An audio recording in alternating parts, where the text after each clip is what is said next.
Bom dia, irmãos. Gostaria de falar com vocês hoje acerca de Gênesis. Vamos falar sobre a criação do homem. Quando eu falo a criação do homem, eu estou me referindo ao ser humano, não apenas ao homem propriamente dito. E vou usar como texto base Gênesis capítulo 1, versículo 26, que diz: Então disse Deus: Façamos o homem à nossa imagem, conforme a nossa semelhança. Domine ele sobre os peixes do mar, sobre as aves do céu e sobre os grandes animais de toda a terra e todos os pequenos animais que se movem rente ao chão. Bem, esse texto nos traz coisas muito interessantes de serem analisadas, e eu gostaria de pontuar aqui primeiramente, quando a expressão diz, então disse Deus, disse, o verbo disse no singular, o autor sagrado se escreveu no singular, aqui normalmente aceito que esse autor seja Moisés, porém eu creio, amparado na Bíblia, que o Moisés escreveu segundo estava sendo ditado pelo próprio Deus. Então, podemos dizer que indiretamente Deus disse, Deus escreveu, entre aspas, disse Deus. Porém, quando ele se refere a si próprio no texto, façamos, ele diz no plural, Então, o texto se refere a Deus no singular e Deus refere-se a si próprio no plural. Porém, quem mandou que assim fosse escrito foi o próprio Deus. Então, aqui nos dá a ideia de trindade. Com certeza vocês já ouviram esse argumento, que esse é um dos textos mais usados para fundamentar a doutrina da trindade, de um Deus trino. A palavra trindade não está presente na Bíblia, mas é um conceito teológico amplamente aceito por a maioria dos cristãos, de um Deus trino.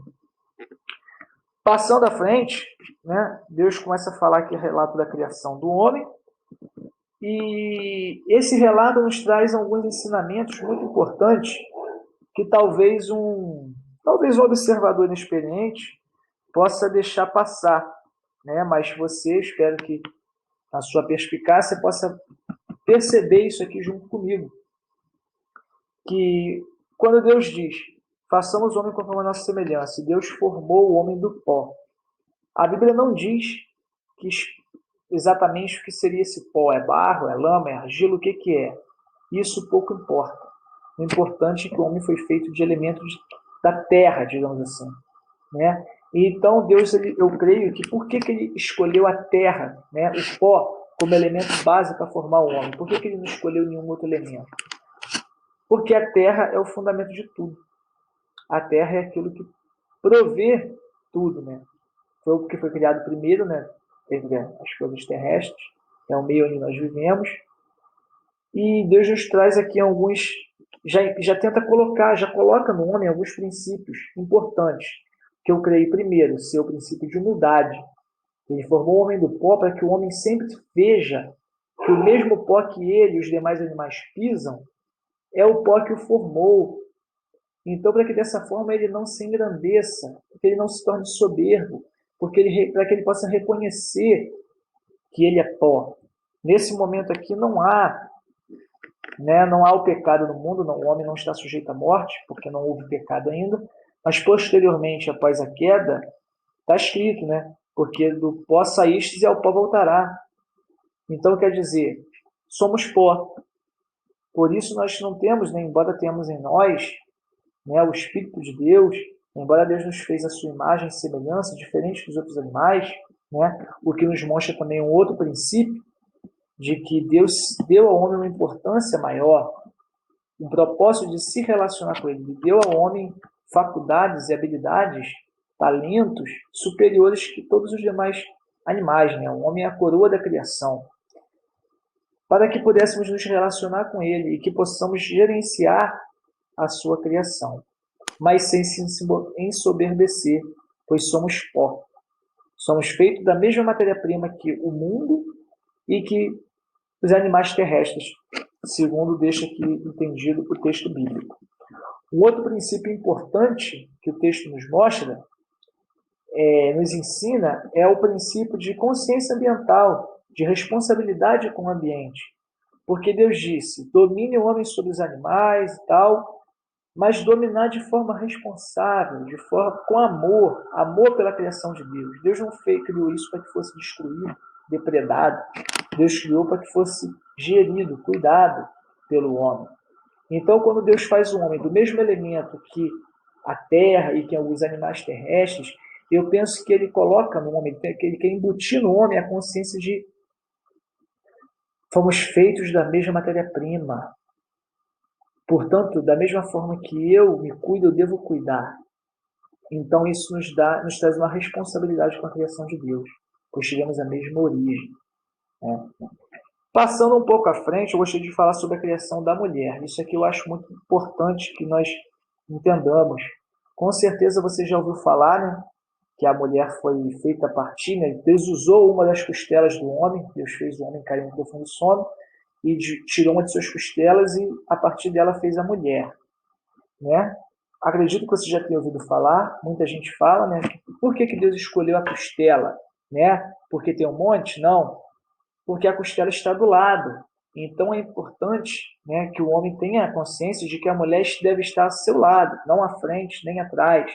Isso dá uma sensação de igualdade entre sexos. Né? Apesar do homem ter vindo primeiro e Deus ter estabelecido o homem como líder, como sacerdote, mas a mulher tem igual importância para Deus, assim como o homem. Porque ela deve estar do lado, ela é adjutora, ela é ajudadora do homem, é companheira. Né? Agora, algumas outras coisas que eu gostaria de observar com você a respeito da costela. Né? A costela está do lado, existem outras partes do corpo que também estão do lado. Mas por que a costela? O que esse órgão tem de tão interessante? Observe que as costelas, elas protegem a estrutura do homem, os órgãos do homem. A costela forma uma caixa que ela protege os órgãos mais vitais do ser humano. Ela protege o coração, protege os pulmões, protege diversos órgãos de vital importância para o homem. Ela é um escudo interno para o homem. E isso nos ensina o papel fundamental da mulher para o homem quando unidos no matrimônio. A mulher, ela ajuda o homem, protege o homem quanto às suas emoções, quanto aos seus sentimentos. A mulher aconselha. Então, ela é uma proteção interna para o homem. Ela está intrinsecamente ligada ao homem no quesito de sua proteção interna. Sua proteção interna, que eu digo, é a questão tanto até espiritual, pois a mulher é intercessora por natureza, como na questão sentimental, na questão emocional, na questão de auxílio. Você pode observar que, por exemplo, numa luta de boxe, o pugilista, geralmente, com as mãos na sua guarda, ele protege o rosto, principalmente o queixo, e os seus cotovelos protegem o quê? As costelas, para não ser atingidos.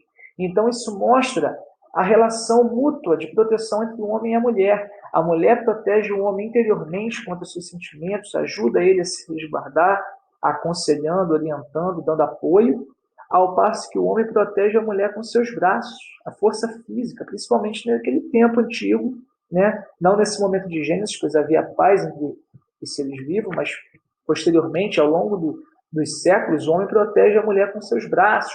Aqui fala tanto de braços, mãos, fala tanto de provisão, no sentido de alimento, de trabalho, como no sentido de força física, de proteção contra agressões. Você vê que a costela ela é muito importante porque ela protege os órgãos, mas ela mesma não é tão protegida, porque não tem músculos tão poderosos sobre as costelas, não tem musculatura tão forte sobre a costela, ela fica um pouco exposta.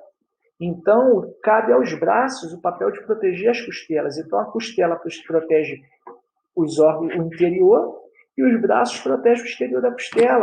É uma relação mútua de interesse, de proteção e de amor. Você vê aquilo como eu estava falando no boxe ou em outras artes marciais. O pugilista protege o rosto com as mãos e protege a costela com os cotovelos. Né? De modo que você vê que quando essa guarda está mal posicionada e ele é atingido nas costelas, na região do abdômen, do tórax, na região aqui, né, do tronco, a primeira coisa que acontece, talvez você já tenha tido a desagradável experiência de tomar um golpe nessa região, você vê que a primeira coisa que você faz é se curvar. Então, sem o apoio da mulher, sem a proteção da mulher, sem esse auxílio, O homem tende a se curvar, o homem tende a não permanecer de pé, a não crescer, ele tende a se curvar e talvez até a cair. Da mesma forma que sem a proteção do braço do homem, a mulher pode ser golpeada, pode ser quebrada. Então, um protege o outro em responsabilidade e em amor. Para isso, Deus fundou o primeiro ministério mais importante, a mais importante instituição da sociedade, a base da sociedade mundial, a família.